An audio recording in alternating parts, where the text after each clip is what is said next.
As Bíblias em Mateus, capítulo 22.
Ok, nós vamos dar seguimento aqui, nosso estudo no Evangelho de Mateus.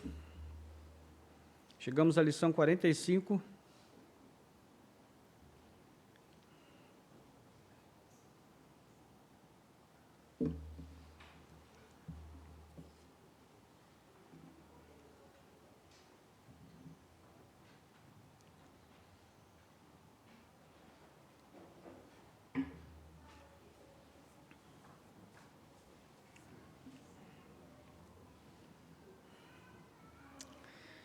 Muito bem, nós vivemos, cada dia que passa, em um mundo mais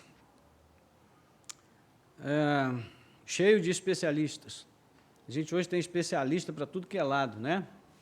E nesse período de pandemia, o que mais nós ouvimos falar foi sobre especialistas.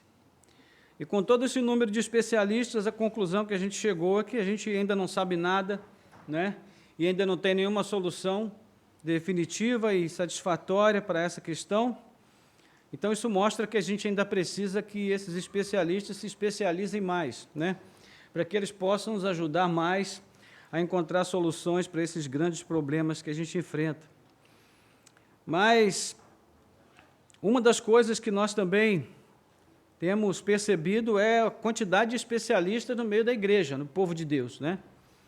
Porque hoje tem gente falando de tudo para todo lado, de todo jeito, e muitas vezes nós nos perguntamos se somos nós que não sabemos nada, ou se são essas pessoas que sabem menos do que dizem saber, né? E nos confundem com as suas divagações, muitas vezes, que são aparentemente fruto de sabedoria, mas, na verdade, muitas vezes não é. E o texto que nós temos hoje é um texto que fala um pouco sobre isso, sobre essa questão de quem sabe e quem pensa que sabe, né? Nós vamos ver isso através dos textos que nós vamos ler. Nós vamos começar com o versículo 15 e vamos seguir aí com a nossa consideração até o versículo 46. Então, eu convido você para fazer a leitura comigo. Diz assim o texto: Então os fariseus se retiraram e consultaram entre si como surpreenderiam Jesus em alguma palavra, e enviaram-lhe discípulos, juntamente com os herodianos, para lhe dizer: Mestre, sabemos que o Senhor é verdadeiro e que ensina o caminho de Deus de acordo com a verdade, sem se importar com a opinião dos outros, porque não olha para a aparência das pessoas. Assim sendo, diga-nos o que o Senhor acha. É lícito pagar imposto a César ou não? Mas Jesus, percebendo a maldade deles, respondeu: Hipócritas, por que vocês estão me pondo à prova? Mostrem-me a moeda do imposto. Trouxeram-lhe um denário, e Jesus lhes perguntou: De quem é esta figura e esta inscrição? E eles responderam: De César. Então Jesus lhes disse: Deem, pois, a César o que é de César, e a Deus o que é de Deus. Ouvindo isto, se admiraram, e deixando-o, foram embora.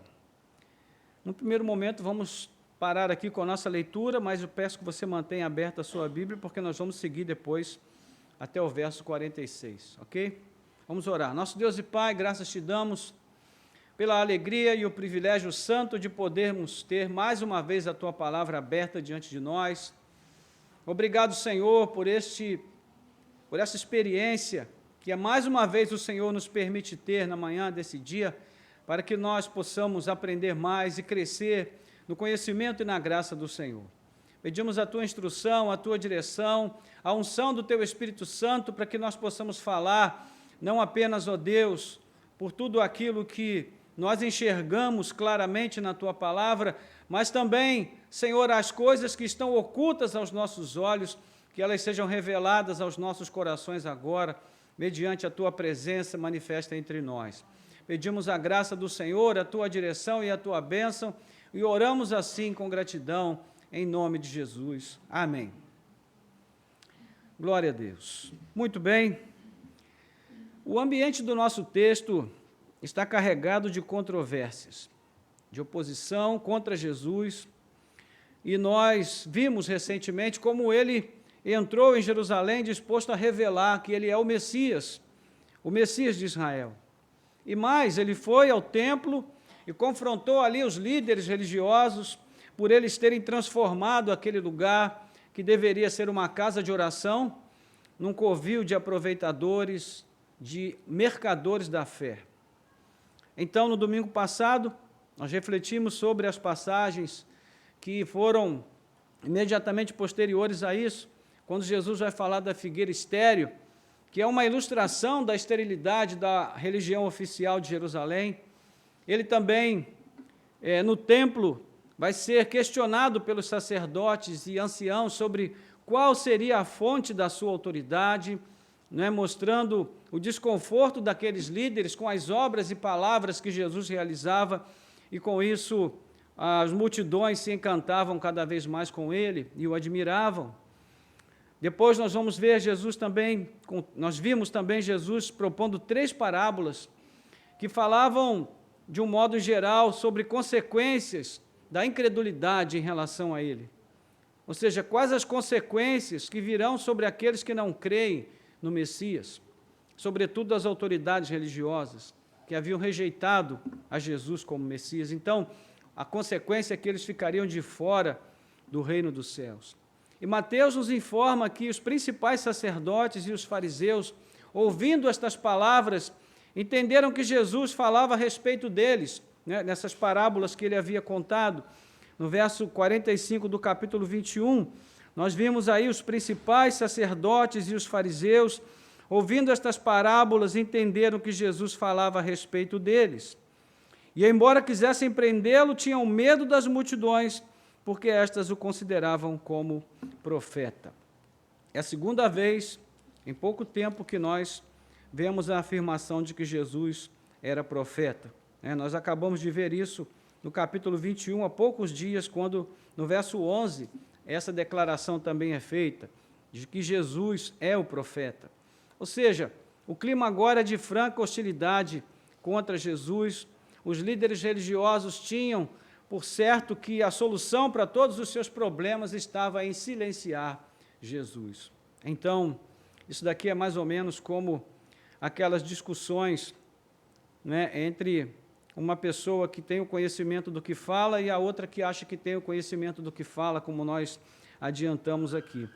Quem só acha que tem o conhecimento do que fala, quando vê que está perdendo a discussão, começa a gritar, Então, é mais ou menos o que está acontecendo aqui com essas autoridades religiosas. Eles agora querem calar Jesus porque não conseguem apanhá-lo em nenhuma artimanha. E aí segue com o nosso texto de hoje, o verso 15, que é justamente o texto que nós acabamos de ler, apenas até o verso 22, mas depois nós vamos seguir com a consideração dos demais versículos. Muito bem, então nesse texto Jesus vai responder a 4 questões que são referentes à perfeita obediência à vontade de Deus. O objetivo dos questionadores seria descredibilizar Jesus como mestre. Né? Por quê? Porque a multidão estava sempre em volta de Jesus, admiravam Jesus, tinham nele um grande profeta, como nós já vimos. Então, como eles conseguiriam prender Jesus sem que as multidões interferissem, né, impedissem que eles fizessem isso? Então, eles precisavam tornar Jesus, fazer com que Jesus caísse em descrédito diante das multidões. E a primeira questão que eles vão colocar diz respeito à relação dos eleitos de Deus com os governantes deste mundo. A segunda questão fala sobre a certeza da ressurreição. A terceira mostra qual é o grande mandamento da lei. E a última fala sobre a verdadeira natureza do Messias. Sendo que as três primeiras são questões que os próprios líderes religiosos propõem para Jesus. Mas a última é o próprio Jesus que faz a pergunta. Quem faz a pergunta? Então, nós vamos ver isso aqui, a partir do verso 15 até o 22, não é? Depois de ouvirem as parábolas e se identificarem ali como os alvos de Jesus, esses líderes queriam de toda forma encontrar uma maneira, então, de apanhar Jesus em alguma armadilha. Mas eles não podiam ainda ser tão claros, e eles não podiam agir de modo tão explícito contra ele, porque, como vimos, as multidões não iriam permitir. Por isso, eles se retiraram do templo com o objetivo de encontrarem uma maneira de acusar Jesus e prendê-lo, como nós vimos aqui no verso 15. Então, os fariseus se retiraram e consultaram entre si como surpreenderiam Jesus em alguma palavra. É por isso, quando o texto diz que aqui que eles queriam surpreender Jesus, nós precisamos entender isso como algo semelhante a apanhar Jesus em alguma falta, né? Fazer um interrogatório de tal maneira que ele tropeçasse em algum ponto da lei, e então os fariseus e escribas teriam como acusá-lo. Ou então que ele tropeçasse em alguma coisa no tocante à obediência à lei romana, isso também já serviria para os propósitos deles. Então nós vemos aí no verso 16, que eles enviaram os seus discípulos juntamente com os herodianos para questionar Jesus. Quem são os herodianos? Os herodianos são um partido político religioso que apoiava a manutenção da dinastia dos Herodes até que ela se fortalecesse e pudesse então se levantar contra o Império Romano. E é muito estranho ver os herodianos junto com os discípulos dos fariseus, porque essa turma brigava muito entre si. Fariseus com herodianos, herodianos contra saduceus, saduceus com fariseus, todos eles brigavam entre si, porque ninguém conseguia se entender em relação à interpretação da lei, né? E isso, fora outras razões que não vêm ao caso aqui, que são muito mais questões políticas. Então, em geral, havia essa hostilidade entre eles, né? E isso mostra que o desejo de silenciar Jesus uniu os principais líderes religiosos do judaísmo palestinense. Então, é estranho também ver os discípulos dos fariseus elogiando Jesus. Eles dizem aí: mestre, sabemos que o Senhor é verdadeiro e que ensina o caminho de Deus de acordo com a verdade, sem se importar com a opinião dos outros, porque não olha para a aparência das pessoas. Isso aqui parece um pouco com aquela fala do Caifás, quando lá no texto de João, ele vai fazer a pergunta, né, se não importava que um homem morresse por toda a nação de Israel. Ou seja, eles estavam falando algo que de fato era a vontade de Deus, o propósito de Deus, mas numa outra perspectiva, né, desejando que Jesus fosse morto para, de um modo ou de outro, proteger o povo de Israel contra a fúria, né, do Império Romano. Então, mais uma vez, eles estão também falando a verdade de modo inconsciente, né?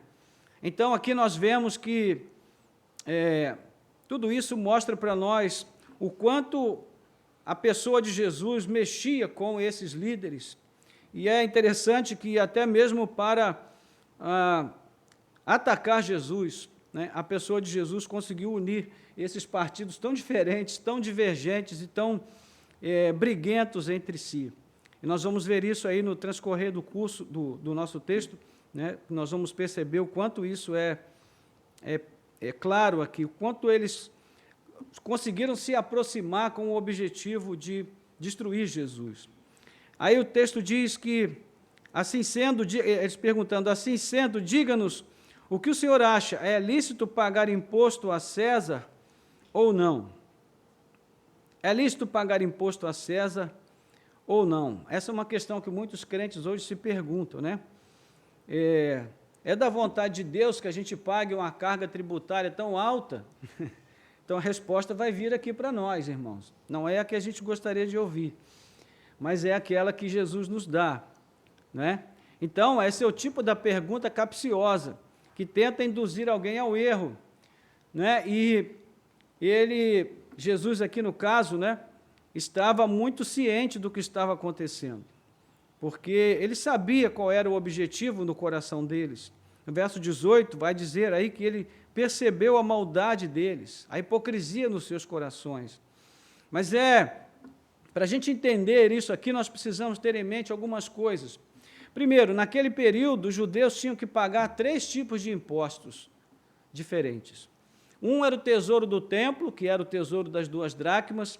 O outro era os tributos relacionados à compra e venda de qualquer tipo de bem. E o terceiro era o imposto imperial, que era cobrado de todo cidadão que não fosse romano. E esse imposto, de acordo com o estabelecido, era justamente de 1 denário. A segunda coisa importante é que o povo massacrado por essa carga tributária certamente não continuaria a simpatizar com Jesus se ele simplesmente dissesse um sim. Sim, devemos pagar imposto a César. É provável que eles se voltassem contra ele, e era isso que os líderes religiosos queriam que acontecesse, não é? Então eles teriam oportunidade de prender Jesus. Mas, por outro lado, se Jesus respondesse com um simples não, ele também poderia ser acusado de instigar revolta contra Roma. Olha só que situação. Como é que você ia sair de uma situação dessa? Difícil, né? Isso também iria favorecer o interesse daqueles líderes de acusá-lo, de prendê-lo, até com muito mais razão, porque eles poderiam alegar que ele estava se levantando contra César. Então, como é que Jesus saiu dessa?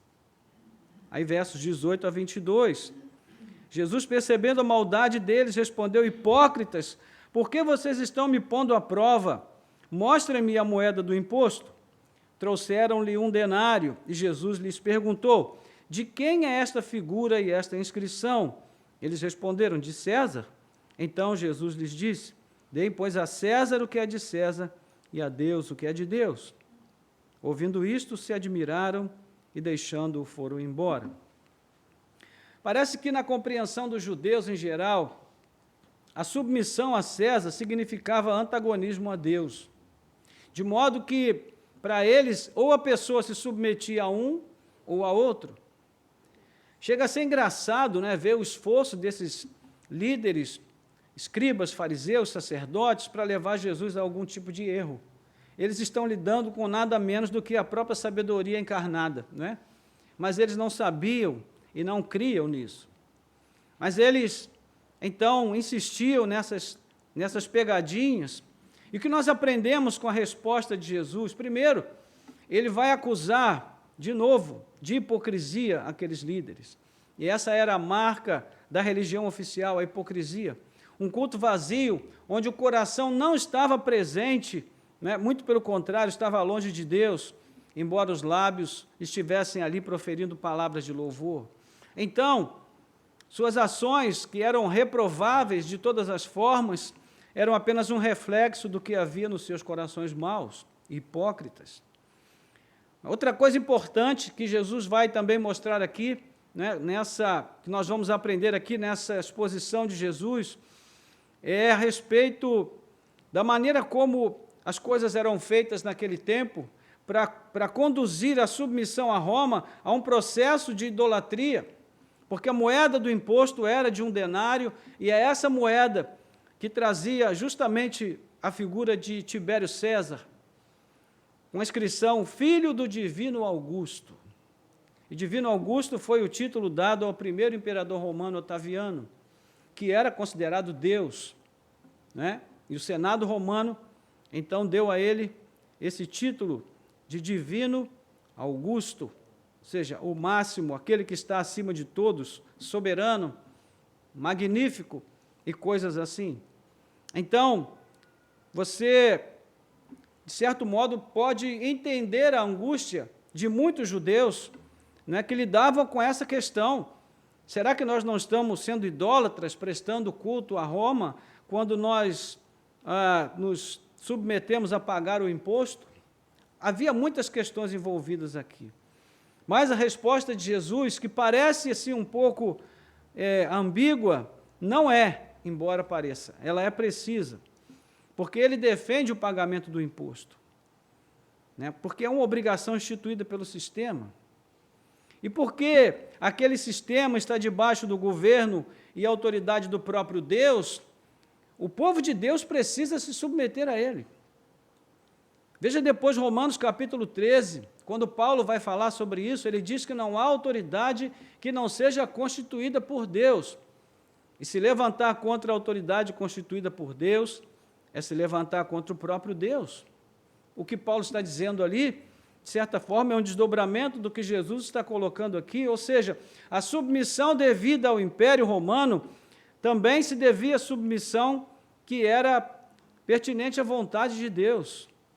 Não é? Jesus usa aqui uma explicação bem simples. Se a imagem na moeda era de César, então a moeda pertence a ele.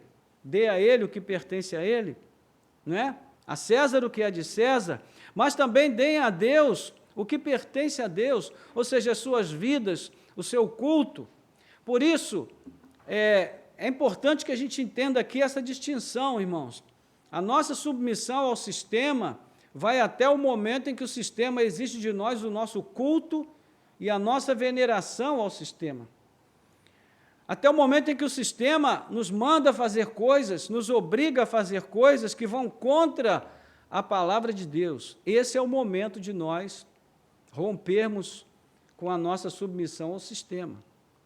Nós vamos ver isso na experiência dos discípulos Pedro e João, lá em Atos capítulo 4, quando eles querem obrigá-los a deixar de pregar o Evangelho, não é, forçando, levando para a prisão, agredindo, e eles dizem, é mais importante obedecer a Deus do que aos homens.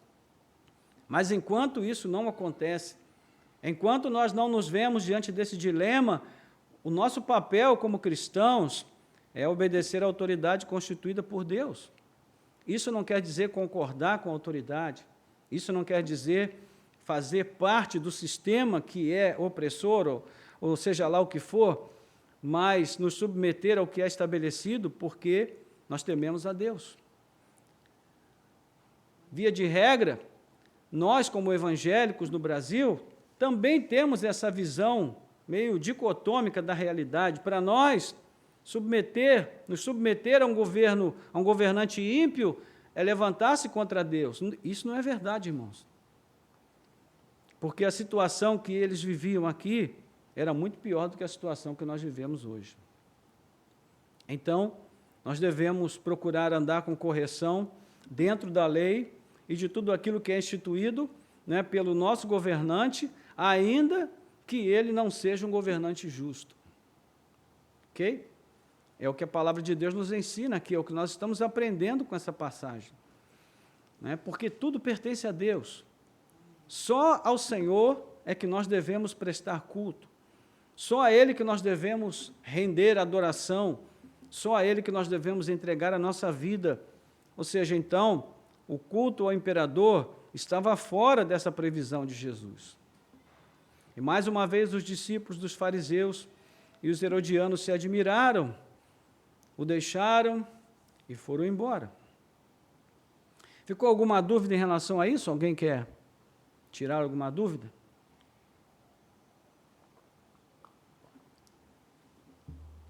Ninguém vai perguntar nada sobre imposto? Ok, então vamos lá. Muito bem. O segundo ponto, nós vamos ver aí do verso 23 ao 33. Quem é que vem agora? Os saduceus. Naquele dia, alguns saduceus que dizem não haver ressurreição, aproximaram-se de Jesus e lhe perguntaram, mestre, Moisés disse, Se alguém morrer, não tendo filhos, o irmão desse homem deve casar com a viúva e gerar descendentes para o falecido. Ora, havia entre nós 7 irmãos. O primeiro, tendo casado, morreu, e não tendo descendência, deixou sua mulher para o seu irmão. O mesmo aconteceu com o segundo, com o terceiro, até o 7º. Por fim, depois de todos, morreu também a mulher. Portanto, na ressurreição, de qual dos 7 ela será esposa? Porque todos casaram com ela. Jesus respondeu: o erro de vocês está no fato de não conhecer as Escrituras, nem o poder de Deus. Porque na ressurreição nem se casam, nem se dão em casamento, mas são como os anjos no céu. Quanto à ressurreição dos mortos, vocês nunca leram o que Deus disse a vocês? Eu sou o Deus de Abraão, o Deus de Isaque e o Deus de Jacó. Ele não é Deus de mortos, e sim de vivos. Ouvindo isto, as multidões se maravilhavam da sua doutrina. Os saduceus pertenciam à aristocracia de Jerusalém, os bem-nascidos, os ricos, da religião judaica. Diferentemente dos fariseus, eles não criam na ressurreição dos mortos. Então, quando o texto começa dizendo que eles não criam na ressurreição dos mortos, se a pergunta que eles fazem tem a ver com a ressurreição dos mortos, o que a gente já pode deduzir aqui? Que eles estão fazendo graça, Eles estão querendo fazer piada com a ressurreição. Porque se eles não creem na ressurreição e perguntam de qual dos 7 a referida mulher será a esposa, o que eles querem? Eles querem fazer piada com a ressurreição. Esse é o ponto. Não é tanto que Jesus não vai responder a essa pergunta efetivamente, ele passa muito rapidamente sobre ela, mas ele responde à pergunta que está por baixo da pergunta que aparece. Então, nós vamos entender isso daqui, pensando um pouquinho sobre essas coisas. A questão trazida aqui está prevista na lei do levirato, em Deuteronômio 25, de 5 a 10, onde há uma lei, uma ordem de Deus prevista para ser cumprida no caso de 2 irmãos que vivem numa mesma propriedade, um deles é casado, o outro é solteiro. Então, se o irmão casado morresse sem gerar filhos, sem ter deixado filhos, caberia ao irmão solteiro que ficou se casar com a viúva para gerar descendência ao falecido. Nós vemos isso em algumas situações na Bíblia, por exemplo, ali no caso de Tamar, que para não ficar sem descendência, acabou se disfarçando ali numa prostituta e teve relações com o seu sogro, e a gente sabe o desdobramento de tudo isso. Então, a lei determinava que fosse assim. O mais provável é que o exemplo dado aqui pelos saduceus fosse hipotético, ou seja, uma hipótese apenas, não um fato. Não sei, de repente pode haver uma esposa que conseguiu se casar com 7 homens e os 7 morreram. Essa mulher, vou te contar, misericórdia, tem que passar longe dela. 7, é muita coisa. Então, a gente imagina que tenha sido uma hipótese criada por eles, mas pode ser que tenha acontecido também. De todo modo, a intenção parece óbvia. Eles querem ridicularizar a crença na ressurreição, usando a palavra de Deus como justificativa. Então, o ponto aqui seria o seguinte: se o levirato havia sido instituído por Deus, se houvesse ressurreição dos mortos, como Deus iria resolver essa questão sobre qual dos 7 maridos a referida mulher seria esposa após a ressurreição? Eles devem ter pensado, como Jesus vai responder isso? Agora nós pegamos ele.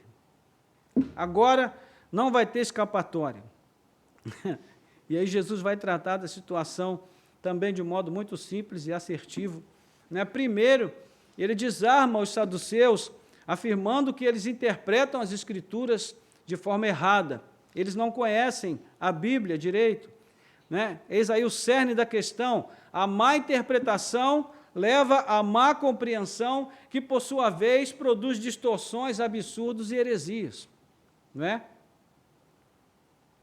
Eu sempre menciono aqui a minha experiência, se tiver que envergonhar, envergonho a mim mesmo, né? Quando, lá no grupo de estudo bíblico, né, há muitos anos, tantos que eu não quero nem lembrar, então, quando li aquele texto lá de Elias com a viúva de Sarepta, na minha Bíblia, que era aquela versão antiga, corrigida, aquele texto bem duro, bem rígido, né, o texto dizia que eles apanharam alguns cavacos, ou seja, umas lascas de madeira, né, e cozinharam para que comessem e depois morressem. Então, a construção do texto, eu não prestei atenção no sujeito, né, como aquelas situações das aulas de português. Na construção do texto, eu imaginei que os cavacos é que eles iriam cozinhar para comer, mas não era. Era o bolo que eles iam fazer com a farinha, o pouco de farinha e de azeite que a viúva tinha lá consigo. E depois chegou em casa, minha esposa puxou minha orelha e falou, amor, você interpretou errado aquele texto lá, hein? E aí eu, como bom marido, falei, poxa, você é uma mulher tão perspicaz. Como você conseguiu perceber? Claro que não, né, irmãos? Eu falei, não, eu não errei. Mas depois eu vi que errei mesmo. Errei feio. Então, enfim, faz parte, né? A gente tem que aprender de algum modo. Então, eles aqui também estavam errando na interpretação da palavra de Deus e, consequentemente, construíam pensamentos e estruturas doutrinárias totalmente equivocadas. Né? O ponto aqui é o seguinte, para que Deus instituiu o casamento, irmãos? Basicamente, para dois propósitos. Primeiro, para que o homem não vivesse só, porque isso foi a única coisa que desagradou a Deus no ato da criação, que o homem estivesse só, né? Agora, a pergunta é, haverá a possibilidade de solidão no céu? Sim ou não? Hein? Não. Então, por essa razão, o casamento não é necessário no céu, não é verdade? Outro ponto, segundo ponto, ele também instituiu o casamento para a perpetuação, para a propagação da espécie humana. A união sexual entre o casal seria necessária para a propagação da espécie humana. Agora, a minha pergunta é, isso é necessário no céu? Não. A Bíblia diz que existem lá milhares, milhões de anjos, e esses anjos, todos arcanjos, querubins, serafins, todos foram criados por Deus pura e simplesmente. Não houve qualquer relação reprodutiva nesse sentido. Ou seja, o que a resposta de Jesus quer dizer? Bom, primeiro, vamos considerar o que ela não quer dizer. Porque para muitos, Jesus está dizendo que no céu nós vamos ser como os anjos, iguais aos anjos. Mas não é nesse sentido que Jesus está dizendo, usando aqui o como. Quando ele diz que nós seremos como os anjos, é simplesmente no sentido de que os anjos não se dão em casamento, eles não se casam, e ponto. Mas não quer dizer que nós viraremos anjos quando chegar no céu, porque os anjos são criaturas de outra espécie, diferente de nós. Então, o que parece estar claro para mim aqui é que no céu nós continuaremos a amar, né, inclusive a esposa ou o marido, quando nós encontrarmos com ele ou com ela lá na glória celestial, mas apenas como irmãos. Não haverá relação conjugal porque não será necessário. Então, cada um continuará a amar a sua esposa, o seu esposo, mas de outra forma, muito mais sublime, muito mais elevada, perfeita e satisfatória do que nós amamos aqui. Né? E este amor, ele será compartilhado por nós e também conosco entre todos os seres celestiais com os quais nós vamos viver na glória, sejam homens, sejam anjos. Então, por isso, a resposta é simples. No céu não se casa, nem se dá em casamento, porque não existe necessidade de casamento no céu. Não é?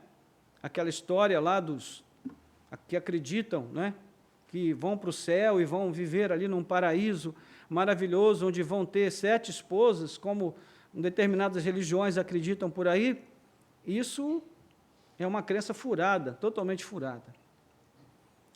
Agora, a resposta de Jesus não para aqui, né? Ele ainda afirma que haverá ressurreição dos mortos, sim. Ele sabia qual era a intenção dos saduceus, Ele sabia que eles queriam ridicularizar a crença na ressurreição, então ele precisa reafirmar que a doutrina da ressurreição faz parte das Escrituras antigas, é a palavra de Deus. E como ele faz isso? De novo, ele vai usar as Escrituras, não é? Numa frase que está aí no verso 31, quando ele vai dizer: quanto à ressurreição dos mortos, vocês nunca leram o que Deus disse a vocês?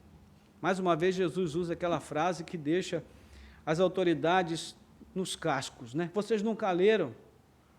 É como se você perguntasse para um professor de matemática: você não sabe quanto é 2 mais 2? Então eles ficavam furiosos e Jesus, mais uma vez, deu no calo deles: vocês nunca leram? E então ele cita Êxodo capítulo 3, verso 6, quando há o encontro de Deus com Moisés ali na sarça ardente, e então do meio do fogo o Senhor fala com Moisés e se apresenta. E como ele se apresenta? Eu sou o Deus de Abraão, de Isaque, de Jacó. Ora, todos nós sabemos que àquela altura os patriarcas já haviam morrido. Então, certo seria Deus dizer para Moisés: eu fui o Deus de Abraão, de Isaque e de Jacó. Não seria isso mais correto? Mas Deus está usando o tempo presente. Ele disse: eu sou o Deus de Abraão, de Isaque e de Jacó. E não foi um erro de grafia, porque nós vamos encontrar a mesma expressão várias vezes na Torá, Deus falando com Moisés: eu sou o Deus de Abraão, de Isaque e Jacó. Então, por que Deus se apresentou aqui como Deus dessas pessoas que já haviam morrido? Não é? Qual é a questão? O que Jesus quer demonstrar? A dedução, irmãos, também é lógica, e é uma só. Deus se expressou assim, deliberadamente, para mostrar que Abraão, Isaque e Jacó estão vivos diante dele. Ou seja, ele não é Deus de mortos, ele é Deus de vivos.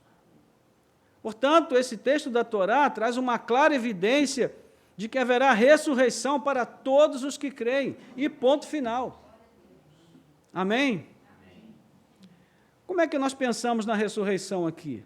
Nós pensamos em algo que caiba no nosso relógio, no nosso calendário, tudo em termos de tempo, porque nós vivemos no tempo, no espaço. Mas na eternidade não existe ontem, nem amanhã e nem hoje. Na verdade, hoje existe, mas é sempre hoje. Nunca é ontem e nem amanhã. Então, o que a gente percebe aqui? Que ainda tem muita coisa que a gente desconhece em relação à ressurreição de mortos e tudo que vai acontecer após a nossa partida desse mundo. Mas por que Jesus usou essa passagem da Torá, se havia outros textos do Antigo Testamento mais convincentes para falar da ressurreição? Porque para os saduceus, somente os 5 primeiros livros da Bíblia eram inspirados. Só a Torá era a escritura sagrada inspirada. Por isso Jesus usou esse texto. E como foi que as multidões reagiram a essa resposta de Jesus? De novo, a multidão se maravilhou com a sua doutrina, versículo 33. Ou seja, estava dando certo a estratégia dos fariseus? Não estava não, né? Porque quanto mais Jesus falava, quanto mais eles faziam Jesus falar, muito mais a multidão se maravilhava com ele. E na sequência, mais uma vez, nós podemos perceber que esses episódios de confronto vão se intensificando e vão ocorrendo em ondas. Parece mesmo um movimento articulado de todas as lideranças religiosas de Jerusalém. Mateus demonstra esse movimento, vai se intensificando à medida em que Jesus entra no templo. No 21:14, os sacerdotes e escribas questionam o louvor das crianças. Como é que Jesus faz? Palavra de Deus, Salmo 8, vocês nunca leram?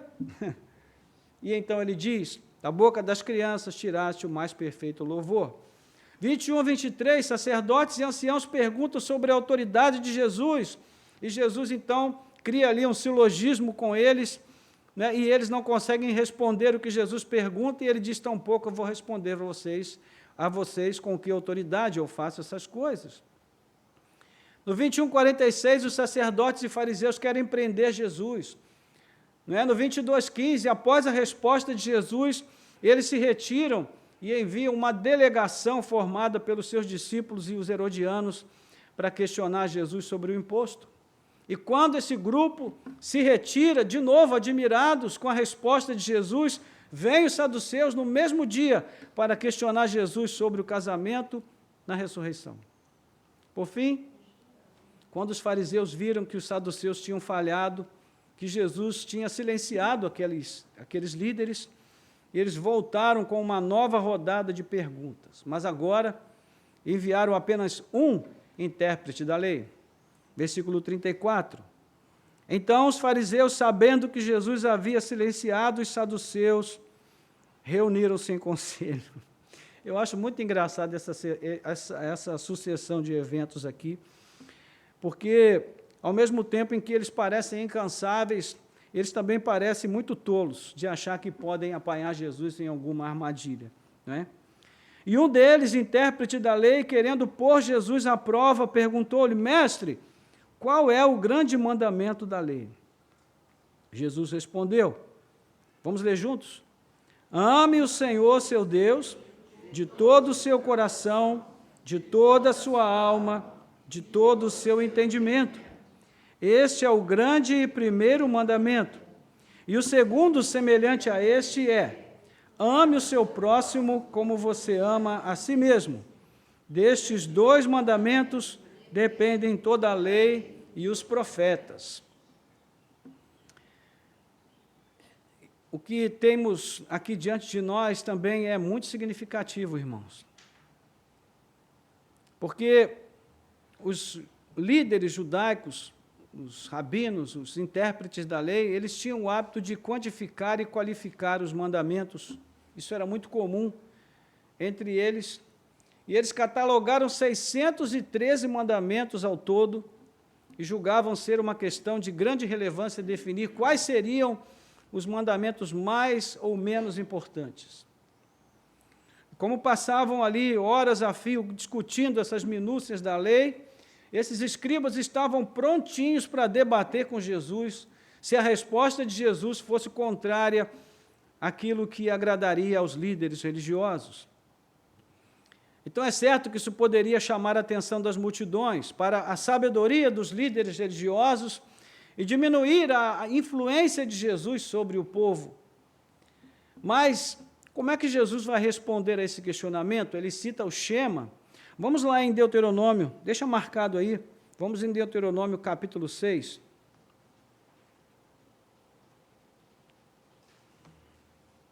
Deuteronômio capítulo 6.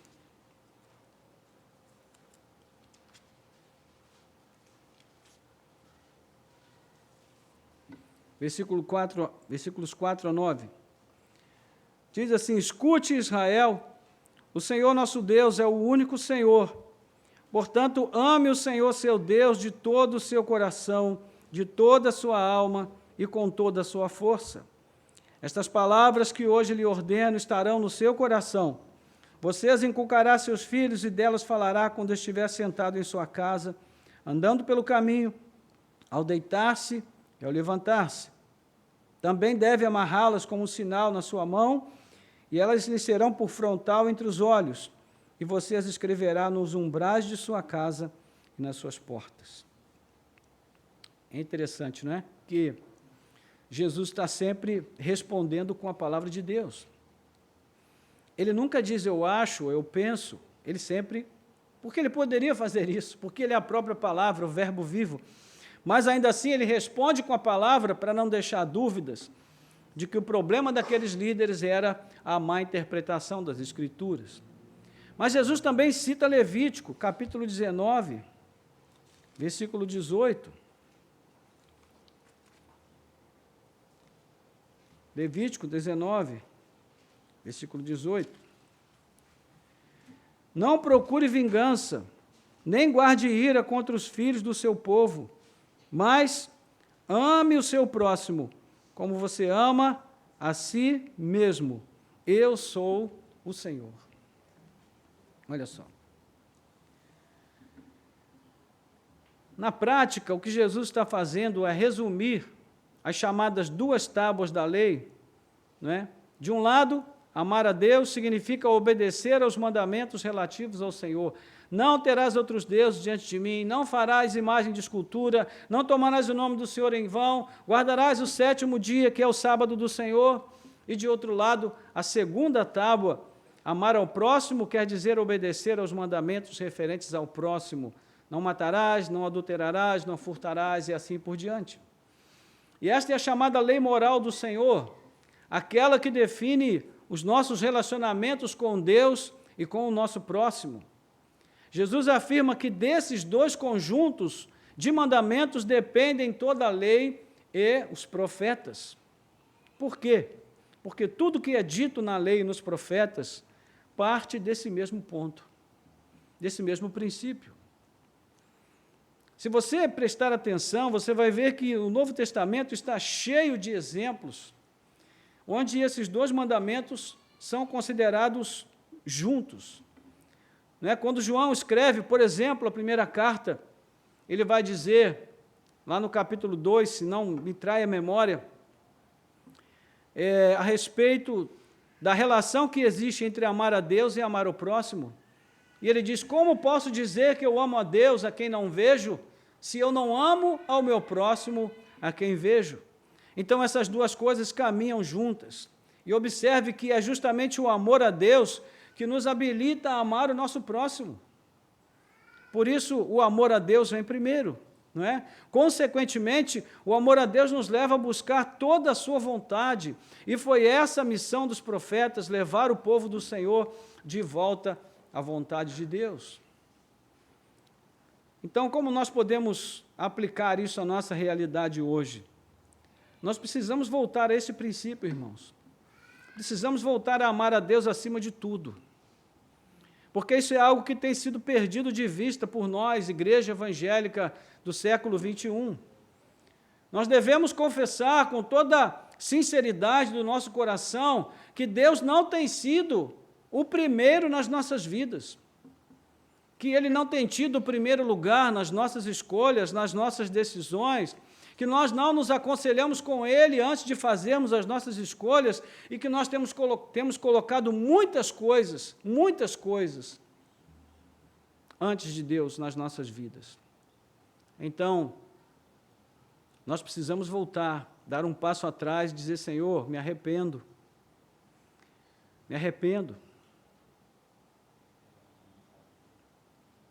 Porque não podemos amar a Deus com motivação mesquinha, apenas baseado em interesses, do que Ele pode fazer por nós. Não, isso não é amor, irmãos. Isso é uma troca. Mas amá-lo pelo que Ele é. Amá-lo pelas suas perfeições, amá-lo por sua glória, amá-lo por sua grandeza, amá-lo porque Ele é o único ser que é digno de ser realmente amado em todo o universo. Amá-lo porque Ele nos amou primeiro e entregou o Seu Filho para que nós pudéssemos ser levados de volta para Ele. Amá-lo porque, quando Ele não tinha nenhuma obrigação de nos amar, e, na verdade, Ele faria muito bem em nos desprezar e nos condenar, Ele decidiu nos resgatar para si, e nos levar de volta para um relacionamento com Ele como filhos amados. Então, por tudo isso, nós precisamos voltar a amar a Deus acima de todas as coisas. E aí a gente entende por que também a nossa dificuldade é amar o próximo. É porque não amamos a Deus. E se não amamos a Deus, como vamos amar o nosso próximo? Aí a gente inverte a pergunta de João, não é? Como é que eu quero amar o próximo a quem eu vejo, se eu não amo a Deus a quem não vejo? E é um desafio muito grande amar uma pessoa que a gente não pode ver. Um grande desafio. Uma pessoa que não está o tempo todo ali nos fustigando, nos incomodando, nos apertando, cobrando de nós. Não, Ele simplesmente lança a sua palavra e deixa que ela opere em nossos corações as mudanças, mas nós precisamos responder à palavra de Deus. Então, como é que vai terminar a nossa porção do texto de hoje? Mateus vai fechar esse bloco mostrando que Jesus agora inverte o processo. Ele estava até o momento sendo arguído. Agora ele vai fazer a pergunta. né, versículos 41 a 46, estando reunidos os fariseus, Jesus lhes perguntou, o que vocês pensam do Cristo? De quem é filho? Eles responderam, de Davi. E Jesus perguntou, então, como é que Davi, pelo Espírito, chama Cristo de Senhor, dizendo, disse o Senhor a meu Senhor, sente-se à minha direita, até que eu ponha os seus inimigos debaixo dos seus pés. Portanto, se Davi o chama de Senhor, como ele pode ser filho de Davi? E ninguém podia lhe responder uma palavra. E a partir daquele dia, ninguém mais ousou fazer perguntas. E a coisa funciona bem assim, não é? Enquanto a gente está fazendo perguntas a Deus, está tudo indo bem. O problema é quando Deus começa a fazer perguntas para nós. Aí complica a nossa vida. Veja que para todas as perguntas que foram feitas a Jesus, ele respondeu com propriedade, usando a palavra de Deus como base. Mas agora, uma simples pergunta que ele faz, ninguém tem resposta para ela. Porque a diferença das perguntas dos líderes religiosos para a pergunta de Jesus é que eles esperavam que Jesus errasse nas respostas. E então poderiam justificar a sua acusação e até prendê-lo. Enquanto Jesus faz uma pergunta a qual ele sabe que eles vão responder com muita facilidade. E isso permitiria a ele ensinar algo sobre o Messias que nenhum deles ainda conhecia. Provavelmente até uma criança judia saberia responder que o Cristo que havia de vir é filho de Davi. Isso quer dizer que o Cristo é descendente de Davi.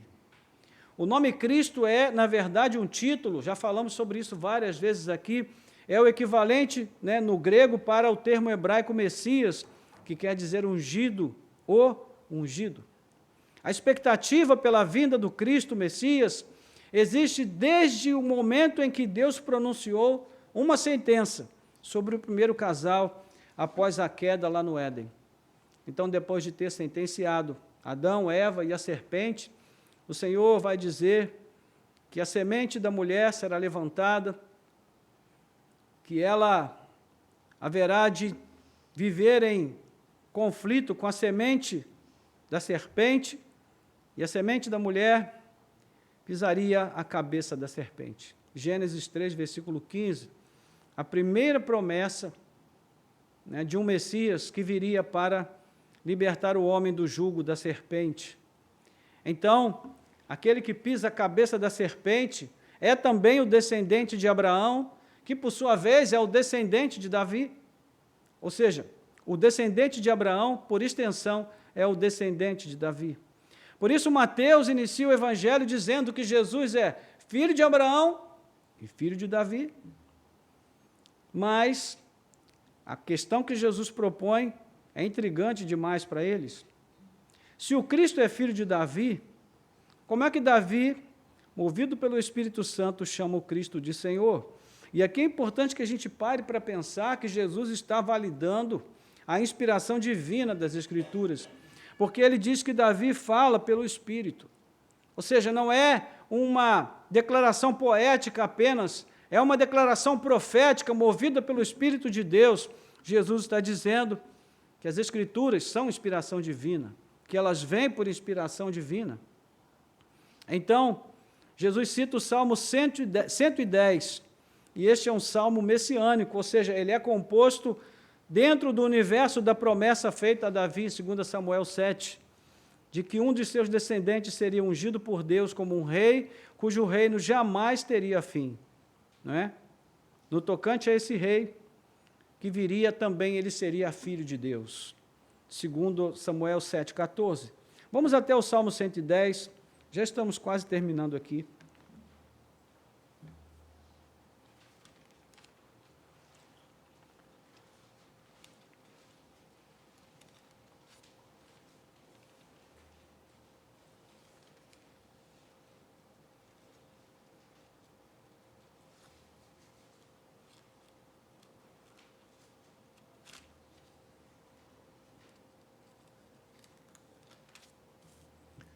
Salmo 110, chegou lá?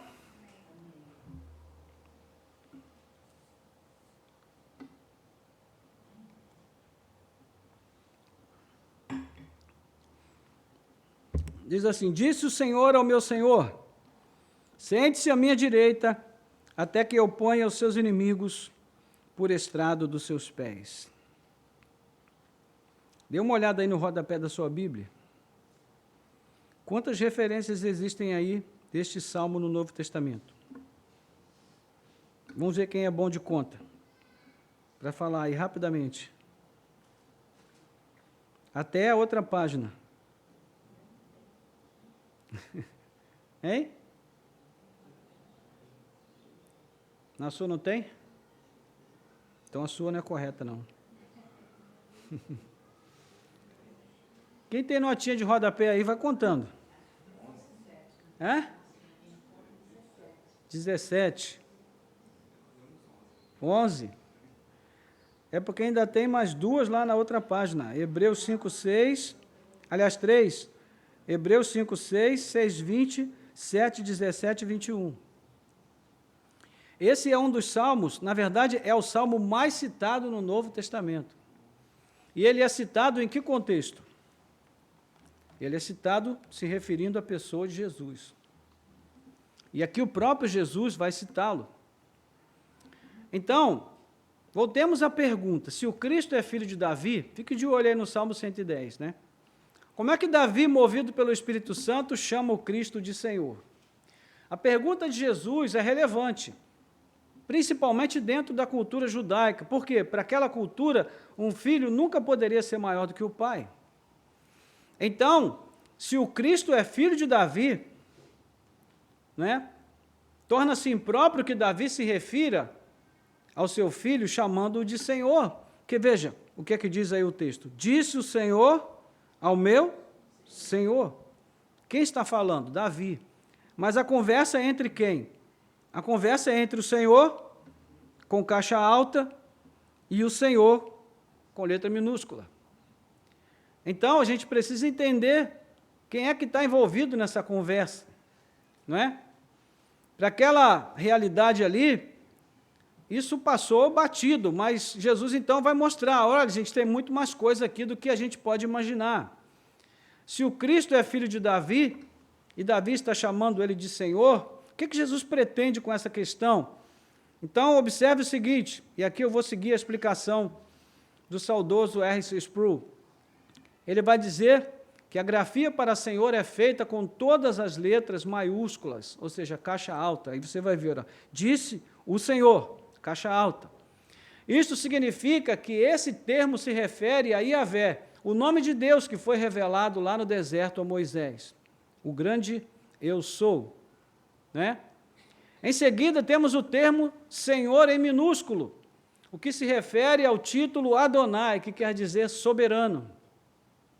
Então, o Salmo retrata uma conversa de Deus com o soberano, que é chamado a assentar-se ao lado direito de Deus Pai. Veja, sente-se à minha direita, até que eu ponha os seus inimigos por estrado dos seus pés. Então, significando que o soberano deveria ocupar a corregência de todas as coisas ao lado de Deus. E mais, o mesmo Yahvé ainda diz ao soberano: eu vou colocar todos os seus inimigos como estrado dos seus pés, ou seja, debaixo dos seus pés. Onde é que nós já lemos algo semelhante no Novo Testamento, irmãos? Pergunta de R$50, hein? É o que dá para hoje. Onde é que a gente já leu isso? 1 Coríntios 15, 25. Quando Paulo vai falar a respeito da diferença de Adão para Cristo. E ele mostra que Cristo é o eleito de Deus, o ungido de Deus, e que ele reinará com a igreja até que os seus inimigos sejam postos por estrado dos seus pés. Ora, se nós juntarmos tudo isso, nós vamos concluir que Jesus quer mostrar aos seus ouvintes que ele é o cumprimento dessas palavras do Salmo 110. E mais, que ele é, enquanto Cristo Messias, não apenas o ungido prometido a Davi, mas que ele é também superior a Davi, porque ele é o Filho do Deus Altíssimo. Então ele está acima de Davi. O descendente de Davi, na realidade, é aquele do qual Davi descende, porque ele estava presente na criação. É interessante isso, né? A gente parar para pensar nesses detalhes da Escritura que fogem à nossa compreensão. Então, na verdade, não foi Cristo que gerou Davi. Não foi Davi que gerou Cristo, mas Cristo que gerou Davi. Não é? Aqui a fase dos debates e confrontações acabou. Com essa pergunta de Jesus, quebrou tudo, jogou tudo no chão. Né? Toda aquela estrutura que eles haviam preparado para fazer Jesus tropeçar, o texto diz que ninguém podia lhe responder uma palavra. Imagina aquele silêncio sepulcral no templo, só se ouviam as mosquinhas passando e ninguém dizia uma palavra para Jesus. Eu pergunto para você, você ainda queria viver no tempo de Jesus? Será que seria fácil, irmão, ser um discípulo de Jesus, andar com ele? Não devia ser muito fácil, não, né? Então, dá para imaginar a perplexidade que tomou conta de todos que ouviram Jesus dizer isso? É extraordinário, não é? Que a palavra de Deus mostra para nós, assim como Jesus estava mostrando para os líderes naquele momento, detalhes que nós muitas vezes não percebemos na nossa leitura, no dia a dia, naquela correria do dia a dia, mas que quando a gente senta aqui para pensar, para refletir, a gente aprende tanta coisa valiosa e importante para a nossa caminhada com Deus. Então, como essas 4 sessões se harmonizam? Cada uma delas vai tratar de um assunto diferente, mas, se a gente voltar um pouquinho aqui e prestar atenção, nós vamos ver que existe uma lógica em tudo isso aqui.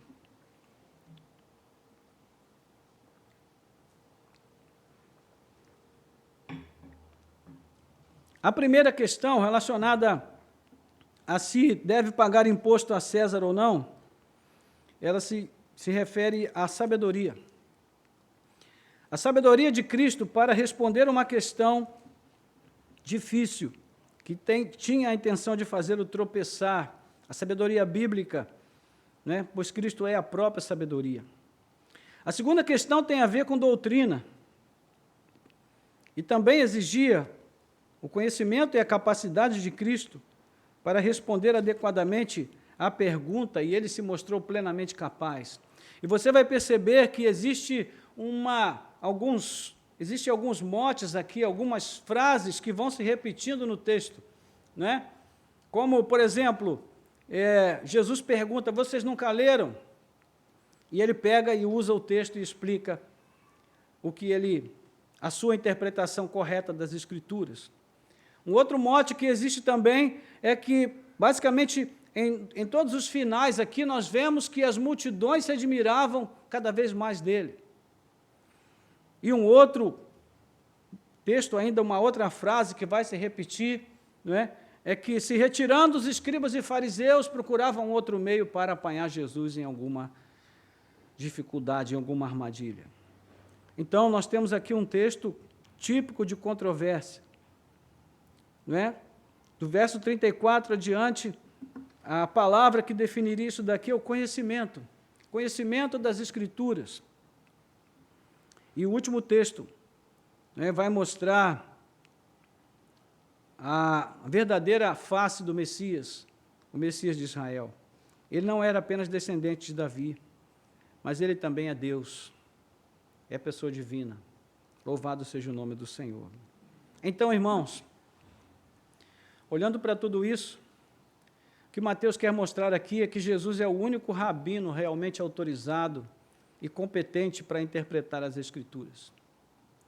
Contudo, ele é mais que um rabino, ele é mais do que César, ele é mais do que a própria ressurreição e a vida, ele é o único homem que viveu de forma impecável e cumpriu todas as exigências da lei. E todo aquele que quiser seguir a Jesus precisa entender que o grande propósito dele é fazer a vontade do Pai. E todo aquele que quiser segui-lo deve assumir também este compromisso de fazer a vontade do Pai, de buscar aquilo que agrada a Deus, aquilo que faz com que o Senhor se alegre com o nosso testemunho, com a nossa vida. Mas o que nos traz, irmãos, paz, em relação a isso, é que nós não obedecemos a Deus e não seguimos a vontade de Deus com o nosso esforço próprio, porque desse modo nós não conseguiríamos. Nós temos alguém que foi à frente e abriu o caminho para nós, o próprio Cristo. Ele viveu de forma impecável, ele cumpriu toda a palavra de Deus, né? Ele revelou toda a palavra de Deus, como nós vemos aqui nos evangelhos, para que não houvesse nada encoberto para nós. Ele trouxe à luz o entendimento, né, para todas essas questões difíceis, de tal maneira que nós podemos nos aproximar das Escrituras e aprender a interpretar corretamente aquilo que elas dizem. Isso é suficiente para que nós possamos seguir firmes na caminhada e chegar ao final para receber o prêmio que está proposto para cada um de nós. Então, esta manhã eu gostaria de trazer alguns pontos aqui para a nossa reflexão, né? E com isso nós vamos orar. O primeiro ponto, irmãos, é que a nossa vida neste mundo é uma vida que está sujeita à autoridade constituída, né, como autoridade legítima, ainda que ela seja ilegítima, porque nós estamos debaixo da autoridade de Deus. Então, nós precisamos ser mais vigilantes. Não é, como eu já falei aqui, o nosso segundo esporte predileto é falar mal do governo. E nós precisamos agir com muita sabedoria e pedir muita graça de Deus, porque não falar mal do governo é um desafio muito grande. Né, com tudo que nós estamos vivendo e vendo, não só aqui, mas no mundo como um todo, é difícil a gente respeitar os nossos governantes, quando nem eles se dão ao respeito. Mas nós precisamos, ainda assim, conseguir manter o nosso nível de comprometimento por causa do nosso compromisso com Deus. Entende? Esse é o ponto. Então, quando nós nos dedicamos a viver uma vida de obediência, pagar os nossos impostos em dia, né, agir de conformidade com aquilo que é estabelecido pelo sistema, nós estamos agradando a Deus. A nossa preocupação não deve ser de agradar o sistema, mas de agradar a Deus. E se em algum momento o sistema estabelecer qualquer coisa que nos fizer ou nos obrigar a contrariar a palavra de Deus que nós conhecemos, aí sim, nós teremos que dizer ao sistema: a César o que é de César, mas a Deus o que é de Deus. Amém? Outra questão que eu quero deixar também com os irmãos tem a ver com a certeza da ressurreição, irmãos, que Jesus vai transmitir aqui para os saduceus de uma maneira tão perfeita e tão exata, com poucas palavras. Essa é a nossa maior esperança, é a ressurreição dos mortos. Né? Se nós vivemos aqui num mundo de aflição, com toda essa dificuldade, né, vendo tudo o que está acontecendo ao nosso redor, no nosso país e no mundo, nós precisamos entender que o nosso tempo aqui é um tempo breve. Nós não vamos ficar aqui para sempre. Esse não é o nosso lugar, esse não é o nosso lar. O nosso lar é na presença de Deus. Os patriarcas também viveram momentos de grande aflição aqui neste mundo. Muitas aflições, muito mais do que nós. No tempo deles não havia o mínimo de recursos, né, que nós temos hoje. E eles foram fiéis a Deus, honraram ao Senhor com as suas vidas em situações de grande aflição e angústia. Isso mostra também o quanto nós devemos imitá-los no seu testemunho, né, vivendo uma vida aqui que possa glorificar o nome do Senhor, apesar dos desafios e das lutas que vivemos, porque o nosso olhar está voltado para a ressurreição dos mortos.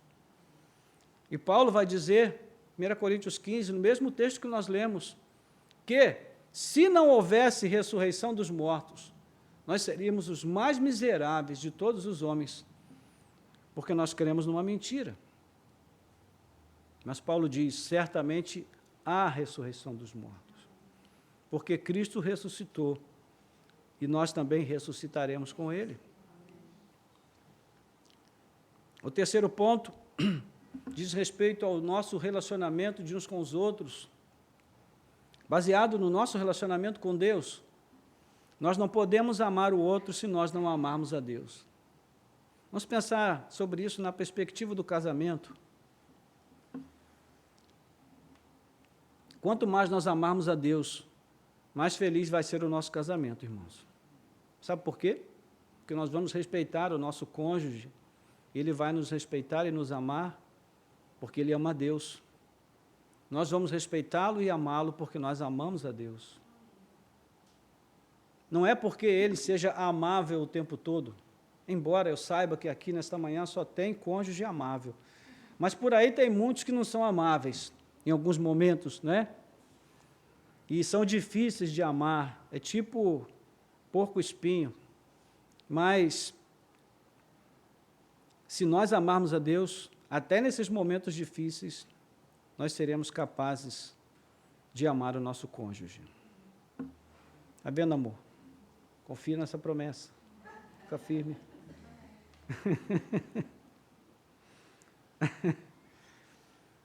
Então, precisamos ligar essas coisas porque, do ponto de vista de Cristo, elas estão juntas, elas caminham juntas. Amar a Deus e amar o próximo são dois lados da mesma moeda. E, por fim, nós precisamos, irmãos, ter em vista que o nosso Salvador também é o nosso Senhor. Ele é o Senhor das nossas vidas. Não podemos vivê-la como se ela pertencesse a nós mesmos, como se nós fôssemos os donos das nossas vidas e pudéssemos fazer delas o que nós queremos. Não, a nossa vida tem um dono e o nome dele é Cristo. Ele nos comprou com um precioso sangue derramado na cruz do Calvário, por isso nós pertencemos a Ele, nós somos dele. E precisamos lidar com esse senhorio de forma prática, concreta, verdadeira, sincera, diariamente em nossas vidas. E fazer com que o senhorio de Cristo seja visto em nossas vidas como um testemunho vivo, para que outras pessoas também venham crer nele, não só como Salvador, mas também como Senhor. Esse talvez seja um dos grandes problemas da Igreja de Cristo nesses últimos tempos. A Igreja fez tanta propaganda de Cristo como Salvador, como provedor, mas se esqueceu de dizer que Ele também é Senhor. E a verdade é que hoje nós estamos vivendo esse tempo estranho, anacrônico, né, onde nós temos um número tão grande de evangélicos no Brasil, e isso não significa que o nosso país se tornou um lugar melhor por causa disso. E nós sabemos o quanto há de mau testemunho de pessoas que se dizem cristãs, né, e anunciam um Cristo desfigurado com o seu testemunho no dia a dia. Então, são questões que a gente precisa submeter a Deus em oração. Amém? Vamos orar?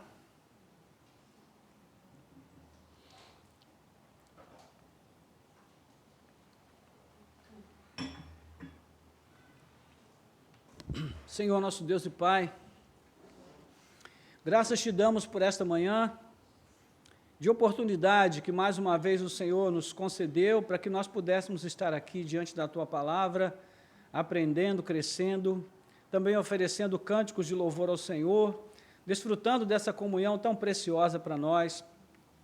Que a Tua graça, Senhor, continue conosco ao longo desse dia, nos cobrindo, nos guardando, nos livrando do mal. E agora nós te pedimos que o Senhor também venha aplicar a Tua Palavra aos nossos corações, de tal maneira que ela se torne palavra encarnada na vida de cada um de nós. Ó Deus, ajuda-nos, Senhor, a viver neste mundo dando bom testemunho, nos submetendo, Senhor, aos nossos governantes, porque nós nos submetemos a Ti. Independente do que eles façam, do que eles digam, independente do quanto eles nos irritem, do quanto eles nos contrariem, do quanto eles nos firam com as suas atitudes, ó Deus, que nós possamos ainda assim manter, Senhor, o nosso equilíbrio emocional, psíquico, espiritual, mostrando, Pai, que nós somos servos de Deus, que nós servimos ao outro porque servimos a Ti em primeiro lugar, que nós queremos, ó Deus, viver uma vida de bom testemunho neste mundo, não por causa do mundo, mas apesar dele, Senhor. Ajuda-nos a lidar com todo esse desafio. Dá-nos também a Tua graça para que nós possamos seguir firmes, crendo que a ressurreição dos mortos, ó Deus, é a nossa grande meta, o nosso grande alvo na nossa vida neste mundo, porque sabemos que estamos aqui passando por um breve tempo. E assim como Abraão, Isaque, Jacó e todos os redimidos que já partiram deste mundo, ó Deus, estão na Tua presença, Pai. E o Senhor não é um Deus de mortos, e sim de vivos, que nós também possamos viver eternamente na Tua presença. Ao concluirmos a nossa jornada neste mundo, tendo guardado a Tua palavra e o Teu testemunho em nossos corações. Ó Senhor, ajuda-nos também a compreender que o nosso dever de amar o próximo começa, Senhor, com a nossa convicção de que amamos a Ti acima de todas as coisas. Ó Senhor, mais uma vez nós Te pedimos que o Senhor possa remover dos nossos corações e mentes tudo aquilo que toma o lugar que é Teu, Senhor. Nós queremos nessa manhã sermos libertados, que o Senhor venha quebrar todas as cadeias, as algemas, os grilhões, para que nós possamos seguir livres para amar, porque amamos a Ti acima de tudo e acima de todos. Por fim, Senhor, nós oramos para que o Senhor nos ajude, de tal maneira que nós vivamos debaixo do senhorio de Cristo todo o tempo, entendendo que Ele não é somente o nosso Salvador, mas que Ele é o nosso Senhor. Assim como Davi se referia a Ele como seu Senhor, mesmo sem o conhecê-lo, nós que o conhecemos, ó Deus, por meio da revelação máxima que veio com a Sua presença neste mundo, temos ainda melhores condições de considerá-lo o único Senhor das nossas vidas. Então, Senhor, que o Senhor nos dê um coração atento, a mente ligada, vigilante, centrada na Tua palavra, de tal maneira que ela seja verdadeiramente lâmpada para os nossos pés e luz para a nossa caminhada, Senhor. Nós Te pedimos, ó Deus, com gratidão, em nome de Jesus. Amém. Amém.